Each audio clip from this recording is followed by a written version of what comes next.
back, everybody. Welcome back to the Canyon. Welcome back to another in the long line of quickview installments. This one, once again, brought to us by a wonderful member and supporter of the Canyon, Miata Commuter, who has provided something that I didn't know existed.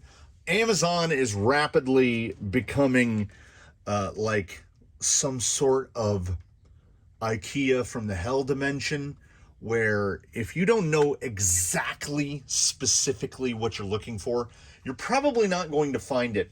I have a wonderful story that I love to tell about.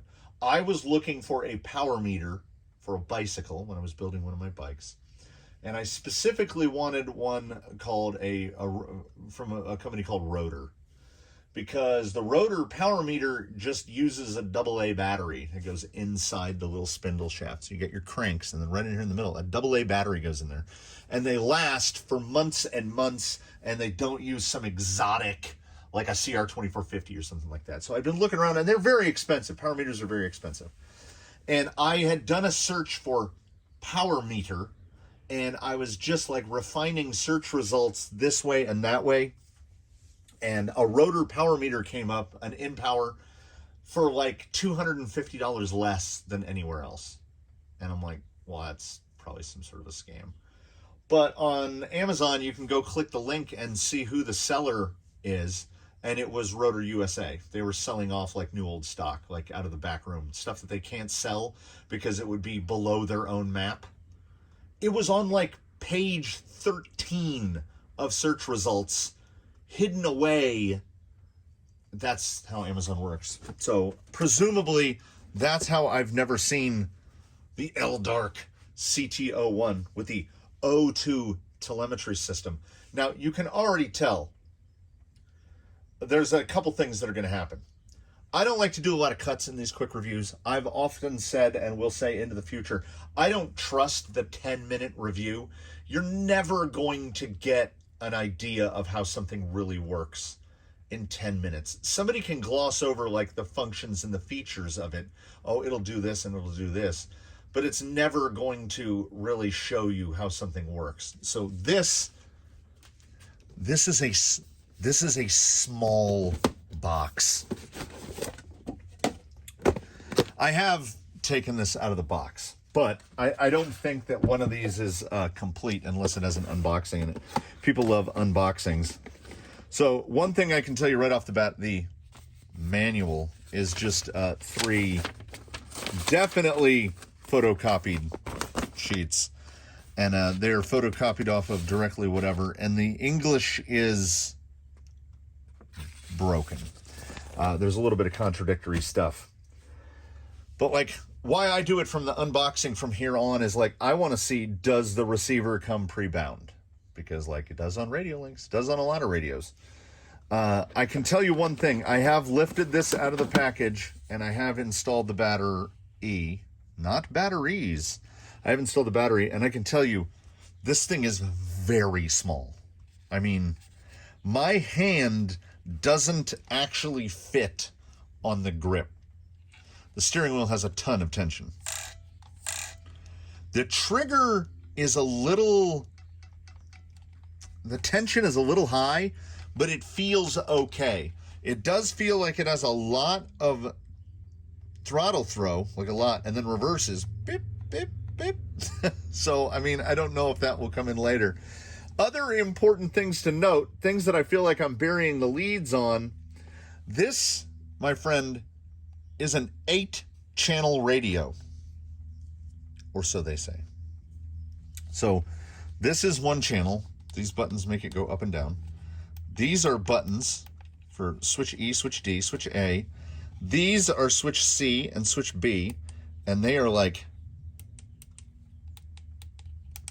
so 3 position, 3 position. These are like 2 position. I think one of these is momentary. We'll get to it a little more in the manual. Everything is accessed via a click wheel. And what I would like to point out is that this is all, I'll tell you right now, this is a radio for young people, because I mean, I don't like, the display on my angle gauge is like 3 times that size. That, we like to make the reference, people of my generation, about the size of a postage stamp. It is indeed about the size of a postage stamp. It is very light. And when you add, as I mentioned, the battery, it does not really get heavier. This radio runs on a single 18650. And as such, is rechargeable directly from the radio itself. You just plug a USB-C in it, and you're oh, I've got one right. Look at this, almost like I was prepared. And you're charging. So, plus points there. I don't understand BFS 2506. It's got like a little European license plate on the front. It is very small. It is very, very light. It doesn't feel bad, aside from the fact that it feels like it's giving me a mush in the pinky because my hand basically doesn't fit. The receiver is in this little, there's a little box in here, which is very authoritatively taped down. And it's not overwhelmingly large for how big it is. And, oh, okay, all right. So there are 7 channels on here, and you can we read it? Yeah, 1 through 7. It has telemetry. It has built-in telemetry, which we haven't quite figured out how to use. There are some wires in here that we have not investigated what those do yet. There's a little bag with a screw, and that screw is for here. But this thing is unlike, I mean, but you have to slide it all the way off to remove it. And then, like, you don't actually even need it because it's a clip. So the battery door points, I have a couple RC4s where the doors want to fall off. I have a couple GT5s where the bottoms will just fall off. And then, of course, our good favorite, the FlySky G7P. Like, if you go like that hard enough, the battery door will just fly off. That thing will fall, like, you will go to pick this radio up off the ground, go like that, and the radio door will just fall off. So this guy, definitely more points on the radio. And he, as I pointed out, is an oh, I just noticed it's like flared. And nice short antenna. That's a plus. The radio is listed as an 8-channel radio. 8 channels output. 6 switch channels, all support custom output PWM value. But when I get into here, I was trying to figure out where is channel 8. And if I can find the page, it basically says something. Oh, here we are. Switch A and B are 3-gear structure, so they're 3-position switches. Switch D is 2-position. Switch E is trigger, which is one value release will set another. So that's a momentary. So we've got a momentary, a 2-position, and 3-position. And then switch SV1 is a virtual potentiometer. I don't know what a virtual potentiometer is, nor do I know how to configure that, but we're going to get there. We're going to try to futz our way through this manual. We're going to find out if it comes pre-bound. Does it? Let's see. I'm going to guess that it does not. Also, yeah, we should point out, it's like a Decepticon logo, right? I mean, I guess it's supposed to be a car. That just looks like the Decepticons to me. I don't trust the Decepticons. So before we get into binding and before we get into installing this thing in the unwilling participant of the day baseline, the Enduro SE, I do have to do this. So the battery is installed on off here. So again, like for young people. It's very small. And then over here, like you can see you can see the green is this side and red is this side. And then these are your throttle and steering trims. then, oh, this guy's blue now. Now he's white, now he's blue. This guy's, see, momentary. Then this guy goes this way. It has a lot of LEDs. It has the loudest beep I think I've ever heard, which I assume is configurable. We can go to this menu here, which shows what the channels are doing. But, I mean, if I hold this, okay, the camera is almost exactly midway between my face and the radio. I can just read that. I mean, my eyes are getting old, but, I mean, look at the size of those 1500s. It's amazing. I don't know what that is. Oh, this is, and by the way, the click is how you get into the basic settings. So you have to go to exit, and then if you hold it for 3 seconds, you can lock the controls. Hold it 3 seconds to unlock. So we're going to get into how to adjust the settings. I haven't gotten so far in as to how to adjust endpoints. God, I hope there's the ability to just adjust endpoints, because if there's not, then this definitely goes into the junk view column and not the quick view column. But we have got to get this thing in place to hook it up into a vehicle so that we can do the binding procedure on the receiver. So we're not going to do anything wild out of frame here. I just need to get baseline ready, and then we're going to start pressing some noisy buttons. We're just going to go by the instruction card for the CRRX series bind instructions.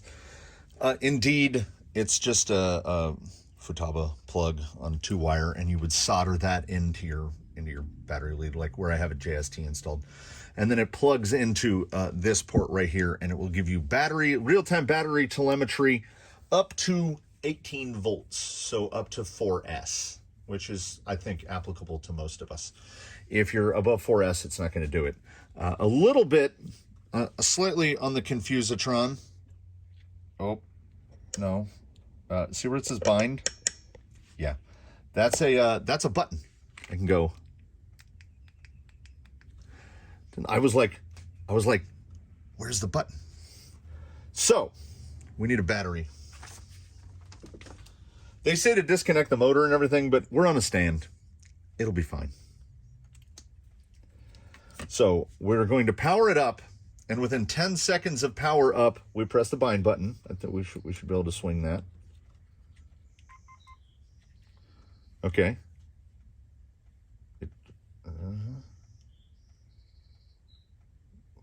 Okay. No. Okay.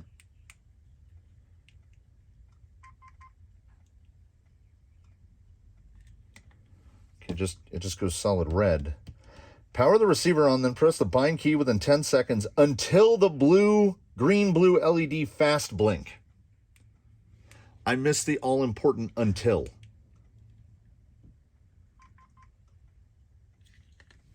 That's definitely blinking.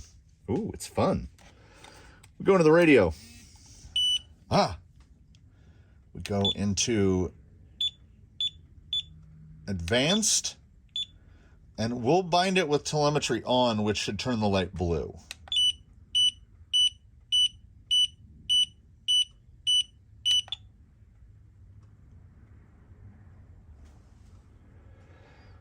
Oh, then we have to power cycle.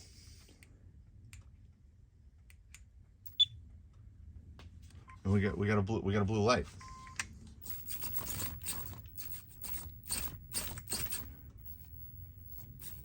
That's weird.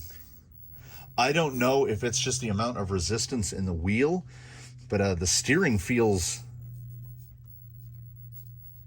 like you can see the rig rocking. Like it's moving it, like it's a potentiometer that has a finite number of steps. Okay, so now what we need to do is Oh, here's where we can, in this menu is where we can change our brightness and change our switch colors and brightness. I don't know what calibration does. But here's the thing. To get out of this, you have to find the button that says exit. And then you have to find exit again. It's not super great. Let's see. Yeah, we're backwards. So let's try to calibrate without figuring out how to reverse the throttle channel. Because generally, or should we do it the other way around? Let's try to figure out how to reverse the throttle channel so that we can calibrate this.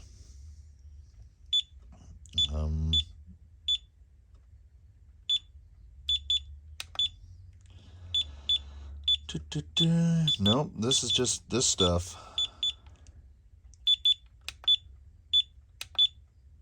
Nope, that's how you get to the manual. Model number, model name, throttle setting, reverse, on, exit. Oh, and you know what I just saw? Endpoints. Endpoint and subtrim. What more do we need? Okay. Then we have channel remap, switch custom, failsafe, servo speed. Oh. Transmitter type car. Your other option, tank. We will stay with a car. The flicker of that, I mean, the camera really, like, that is up in my brain. The camera picks up the flickering even more. It just, something about blue. Okay, so we've got throttle channel reversed, and now we'll do the hold. Okay.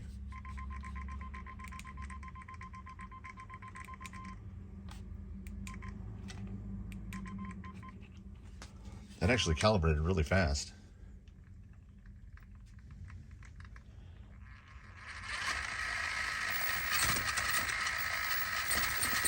The steering just feels really, I don't know, feels weird. But so far, probably should do a little EPA on there. Seems close, but I can't tell if it's overthrowing. Because with servo and axle, you can't tell if the servo is jacking the front end. So as far as scroll wheels go, this isn't bad.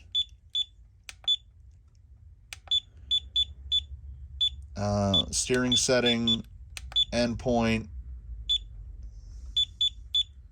Oh, then you pick one. Oh, and it has it in numbers, I guess.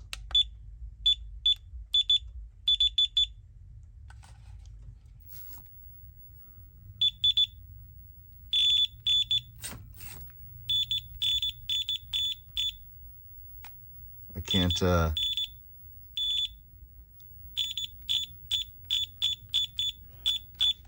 it doesn't appear, nothing appears to be making it move.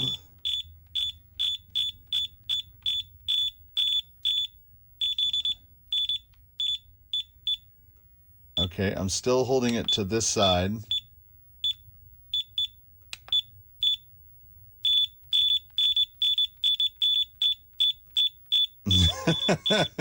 Okay, it doesn't. Oh no. Oh my God, you can't set your steering endpoints in real time. Oh no, that's that's not good. So you have to set it to a number, right? Like say I would go, let's go 85%. I would set it to 85. You have to click OK to set it. Oh no. I've never seen an endpoint adjustment that didn't take place in real time.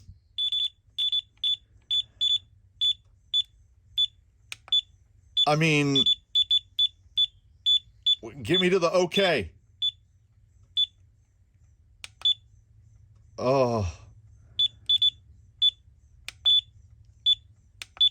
it's,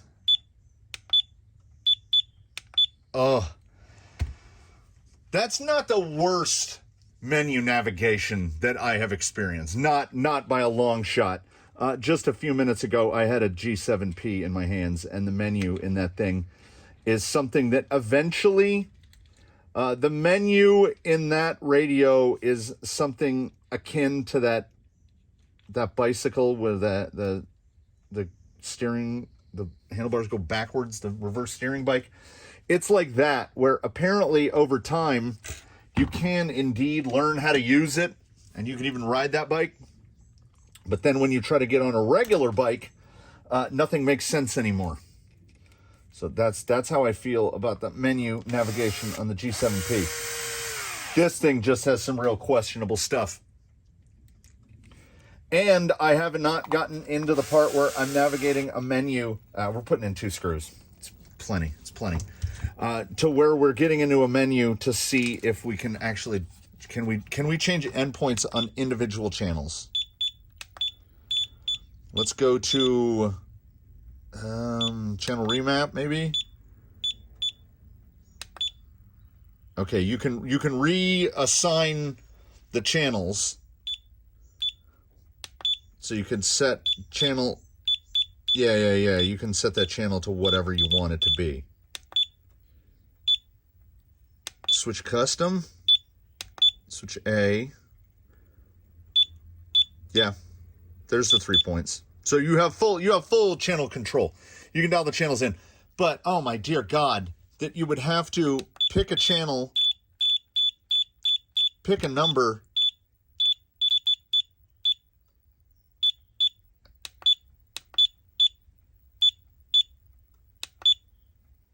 I can't find, oh, let me try it again. I can't find OK. There we go. It is not the most intuitive thing ever. And with like the position of these switches, like I guess that's sort of usable. You have to push them quite hard. There's a lot of resistance in that steering wheel. The throttle actually feels pretty good. I would like to put a little bit of wheel to it to see how I feel with it out in the wild. Oh, I'm really seeing the... Can I get that to line up? There it is. Let's do this.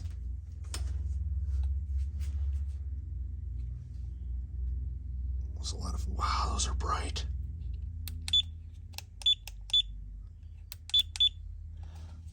Yeah, that screen really washes out in the dark.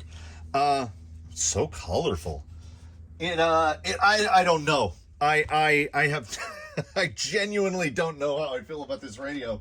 It's so small. The menus, the menu navigation is, it's not counterintuitive, but I'm just going to go ahead and say they don't have the channel settings broken down. This is like a metric versus Freedom Unit / Imperial, where when I go to that channel adjustment, we'll just go to a switch. So it's in the total increments, like how a receiver and a transmitter talk to each other. Like when you're programming an AM32 and you need to set deadband, you can adjust that deadband.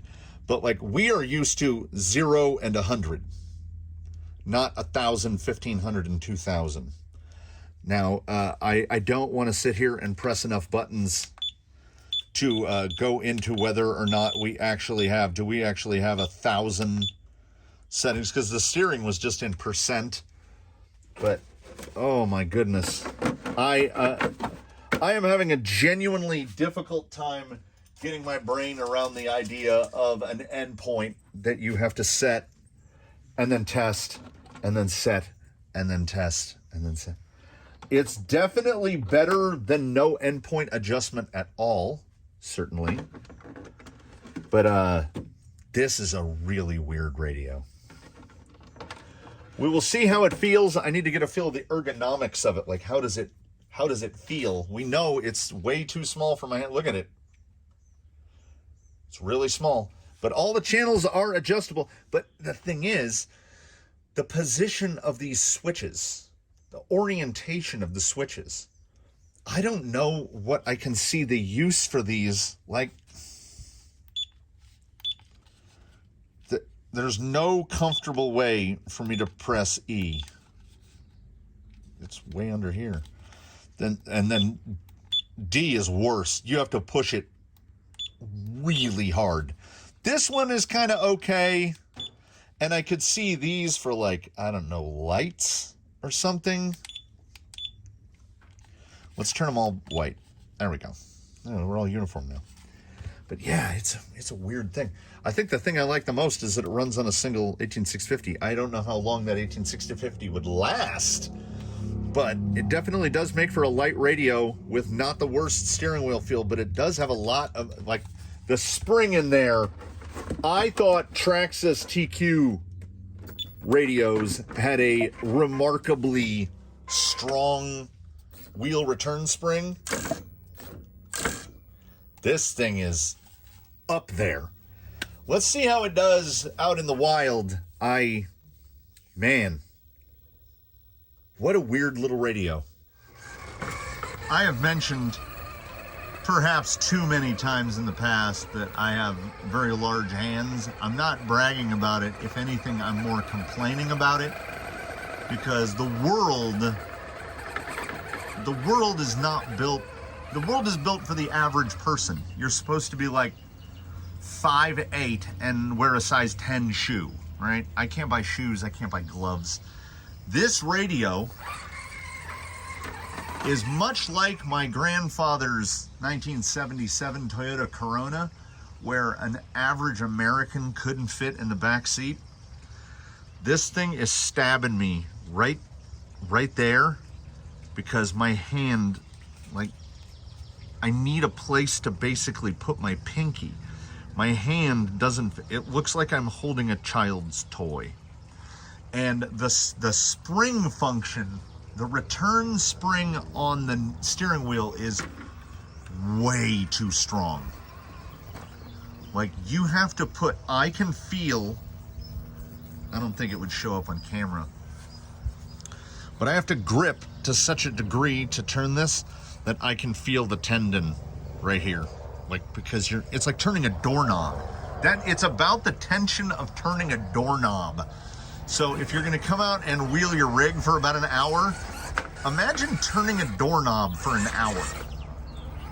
This thing would almost need some sort of scalloped wheel so that you would have something to hold your fingers into, because the foam is firm. It's pretty firm, so it doesn't give a lot of traction. Your hand, it's comfortable, but because the force required to turn the knob is so high, yeah, it's not a wheel, it is a knob. Now the throttle feel, pretty good. Better than most any OE radio. Not too much trigger tension, but I find myself, like, if I glance down at the screen, unless I'm focusing on, you might be able to hear it, unless I'm focusing on hitting the actual physical travel stop, when I'm going to make a turn, I'm only at about 80% steering throw, because my brain would never tell my hand, oh no, you have to turn way harder than that. You're trying to open a door. Yeah, and I just, like, it's gonna leave a mark. I feel the pressure of right there, the whole time I'm using it. There is no way to reposition my hand. Now, if you don't have a big banana hand, it's not a problem. I mean, you can definitely, you could have a small hand and still one hand drive this, except that you couldn't. You would have to put some kind of big thumb lever on here, and I don't know if an average person could, at least all day, exhibit enough. Like I'm using my thumbnail to dig in to turn it. I don't think I can overemphasize how much force is required to turn the knob. The throttle feels great. It really does. Like, because it has so much of the throw dedicated to throttle and not to brake, the brake still feels good. Deadband is not too bad. Feels nice and responsive. So my complaints are based entirely in the realm of ergonomics, but those ergonomics are very particular to me. There it is. And I mean, we're not talking about a big radio. So if you don't have big hands, these radios, by the way, are like $42. I did not mention that at any point in the last 25 minutes, did I? These radios are about $42. And as far as an OE upgrade goes, I think the applications are somewhat limited. It's too capable of a radio to be classified as a junk view. So this is absolutely a quick view. It does have 7 channels. I don't know what a virtual potentiometer it is. And I read through all 6 pages of broken English, and at no point do they mention what the virtual potentiometer is. The display, honestly, the main stuff, that little postage stamp is way more it has more valuable information than what certainly the display on a FlySky gives you. Sure, we don't have throttle curves and stuff like that. I can see applications for this. I don't think that I am one of those just based on the ergonomics alone. But I will say that it is super light, super light. I don't think this radio weighs 4 ounces. You can barely feel you're holding it. And the throttle is really nice. But the wheel. The spring return is way too high. The grip is way too small. The position. Hey everybody. Where are buttons D and E? There they are. Hey little fellas, where'd you go? There you are. I couldn't, okay, here's the application I could see for this for me. And you can, as these are 3-ways, so we got 3-way, 3-way, 3-way, and you fully programmable endpoints, if you want to go through the work and the time, you could set them up. You could set them up on something like a TRX4 to run diffs. And I mean, in that application, diff open, diff locked.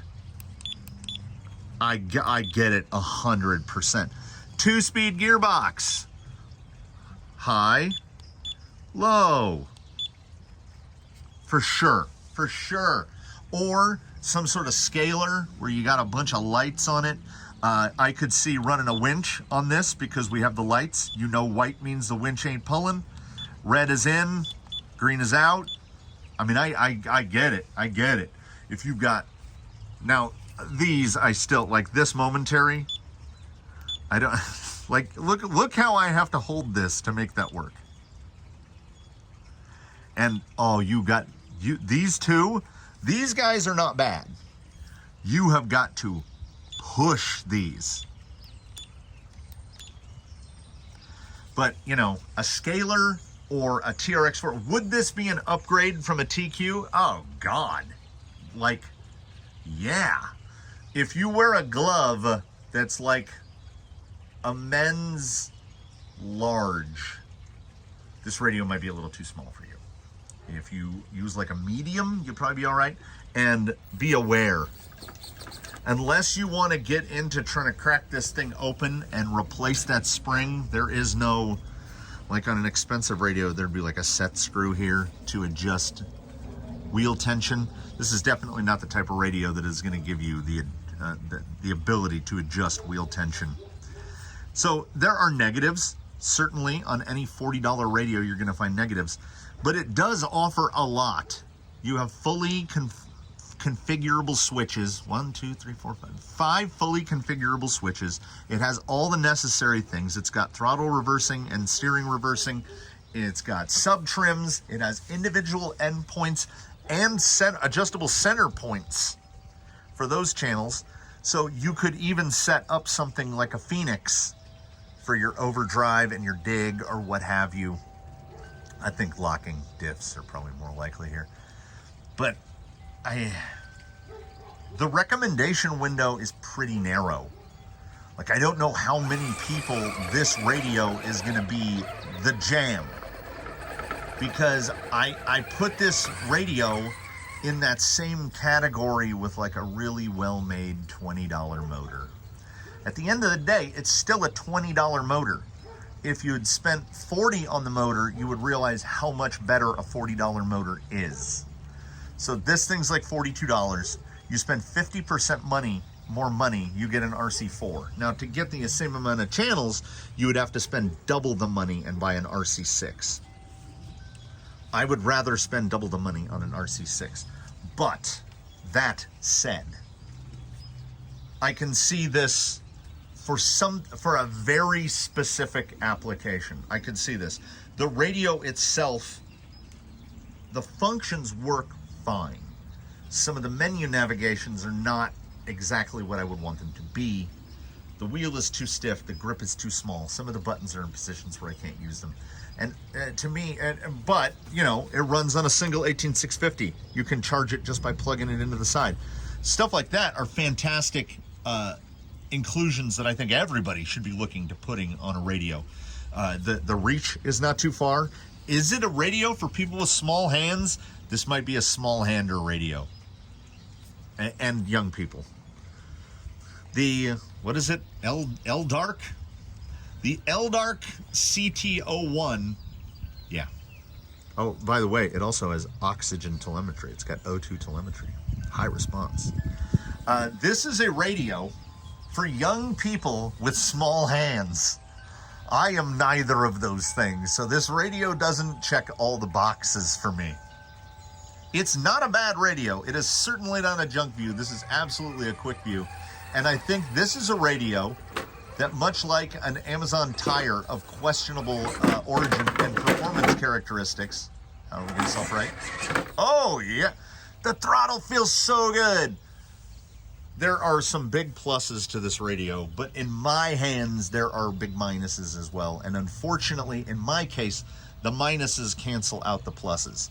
I do acknowledge that across the globe, probably 90% of the population can use this radio without meat fitment issues. So there's that. The wheel, though. Turn that spring down a lot. But I will say, it's not a rule it out because it's trash. This isn't King Shocks. The radio works. The menus are weird, but it works. Trigger feels really good. It's too small for my hands. Runs on a single battery, so no double A's. Real easy to just toss an 18650 in your pocket. They're pretty cheap on Amazon. You can get one for like... So basically what you have is you have a rechargeable radio with detachable batteries, and you can get the batteries for like $4 or $5 a piece. I imagine if you turn all the LEDs and stuff off, the batteries would last quite a long time. The LEDs are all pretty much visible here in broad daylight, except the wheel. You can't really tell that the wheel is on. Yeah, and you can see the cycle rate on the LEDs. It's really close. It's really close to something that would work. Easy to bind, easy to calibrate, easy to set up. It just misses on a couple key points for me. But check it out. I will have a link below on Amazon if you want to check out the LDARC CT01. Another weird Amazon back alley radio that is like, it's not bad. I wouldn't even say that it's not good. I think it's good. It just doesn't fulfill my needs. So if you saw anything in here that you think it would fulfill your needs, check one out. I have you know what? I believe when the owner, the purchaser who sent me this, whenever they send me things, they kind of say that they came here. It's a one-way journey when they come to me. I think I have a home for this. I think I have a prospective home for this because I have a user in mind that I think can get pretty great performance out of this. So this might already have a home. Better than sitting on a bench rusting away like that G7P, which I don't even want to give away unless somebody really likes G7Ps. If so, hit me up in the comments. Maybe you can get yourself a radio. Thanks for watching, everybody. This was a weird one. It's a weird little radio, but not a bad little radio. It's kind of neat if I had smaller hands. Please do comment below if there's anything that I missed covering. If you know what SV1 is, let me know.